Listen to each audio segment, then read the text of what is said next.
University's convocation.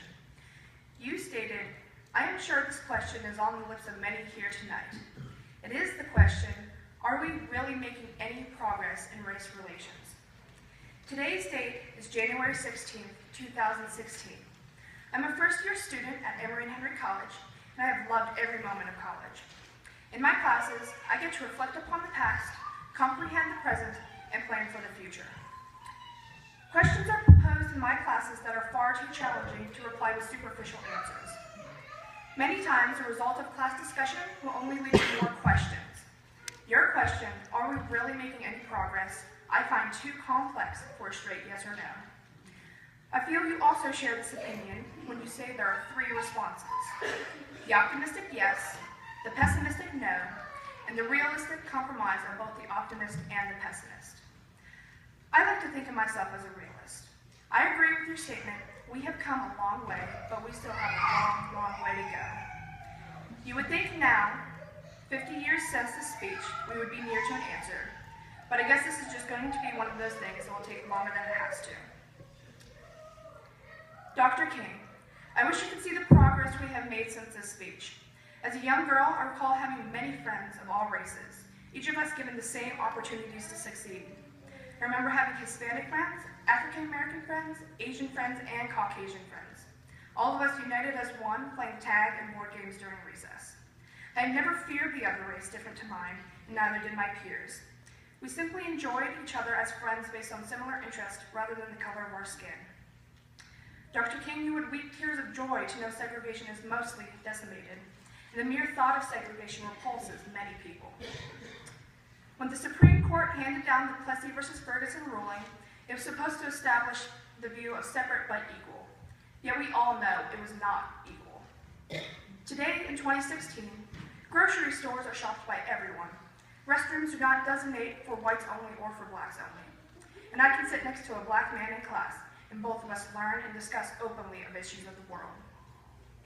These are qualities I believe were not prominent in the 60s, yet are today.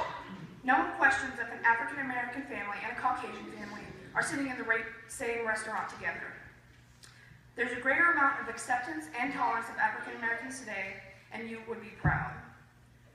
Dr. King, we have an African American president who has served 2 terms, and another one running for the Republican nomination wanting to take office in 2016. This would be unheard of in the 1960s.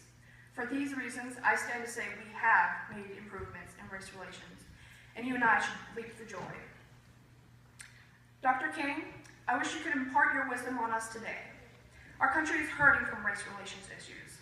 This past year, there were more than 350 mass shootings in the United States. That is nearly 1 shooting every single day. Dr. King, we have lost the lives of way too many young people to police brutality, mass murders, and random acts of violence. Sometimes we let the easy ways of bias and racism creep into our mind. Preceding these tragic deaths, long drawn-out court hearings and emotions led to riots and irrational statements made by the public. Some of the people of Ferguson, Missouri burned down buildings, flipped over cars, and destroyed the property of their neighbors, all because of the emotional disturbance of our land. I am certain you would be just disappointed as I am today. Last semester, in my Introduction to the Christian Faith class, we were discussing Jesus' teaching on love thy enemy. We were discussing the statistics of the average mass shooting in America, and the question proposed was, why has it become a norm in America for the violence we tolerate? Many of us concluded that it's what is portrayed in the news. Day after day, the only things reported are violence in our homeland and overseas. Yet no one has proposed a peaceful way to solve any of these problems. For these reasons, I stand to say we have not made improvements in race relations. And if 50 years has gone by and we still have no improvements, what are we trying to accomplish? Dr. King, your question is perplexing. I fear race relations will always be a problem. Here, history repeats itself, and I sense the issues that we have today are from the 60s that have not been resolved. I pray that there are people like you and I who seek to crave an ending of race relation issues. From the time of your speech, we have indeed come a long way, but today, in 2016, we still have a long, long way to go. Sincerely, Lauren Mister.